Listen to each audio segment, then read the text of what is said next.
is a short and interesting story about kind of like a lake mystery about something that's not really a monster, but apparently a mutant fish in a lake that can apparently absorb or at least eat a child with one gulp.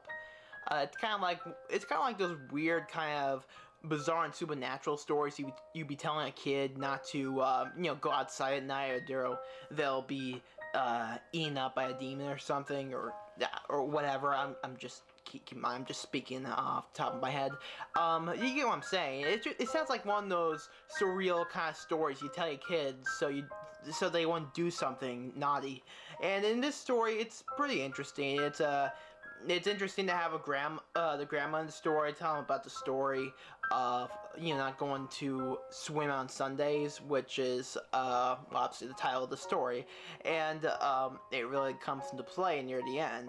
It's pretty short and sweet, and all I can say is I'm not gonna be swimming on Sundays anytime soon. I probably won't be swimming this Labor Day weekend then, because I don't want to be eaten by a fish, even if it's at Six Flags.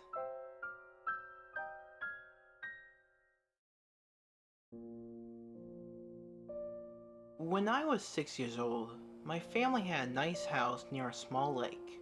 It was a nice private community where little to nothing ever really happened. We had been living there for about a month when my grandma decided to come and visit us.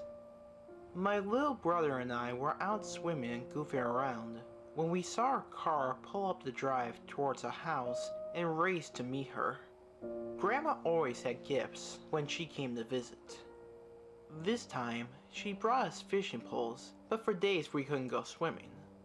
Anxious to try them out, my brother and I took off running towards the lake, poles in hand. Around dinner time, Mom called us back to the house to clean up and eat. Grandma had made us her special sloppy joes and homemade chocolate chip cookies for dessert. We ate quickly, knowing that Grandma would have a new story to tell us. She always had the best stories about how things were created or why things are the way they are now. For example, she said the reason that a mosquito always buzzes in your ear is to ask people if they are mad at them for biting. Or the reason wolves howl at the moon is because the mother of all wolves lost a bet to a clever rabbit and was catapulted up there. Her stories made us all laugh until our sides hurt, especially when she would use the funny voices for the characters. This story was different though. There were no funny animal voices. There was no crazy theory of something coming to existence. This story was scary. Once upon a time, there was a little boy who lived on a tiny island in the middle of the lake. The boy loved to go swimming around this island and would spend hours out there. His mother always told him never to swim on a Sunday, but the boy didn't listen. One day, it was very dark and cloudy. The boy decided he was going to go swimming despite his mother's pleas not to. When he was swimming, a large fish came up and swallowed the boy whole. The boy and the fish were never seen again. You see, the fish had magical powers. It only appears when it's hungry and only on Sundays. It is said that the fish is the devil's pet, but no one is sure. Once the fish digests its latest meal, it will come back and hunt once again. This could be a matter of weeks, months, or years. No one knows for sure. Needless to say, my brother and I were totally freaked out. We refused to go near the lake on Sundays for a long time for fear of getting swallowed by some mutant devil fish thing.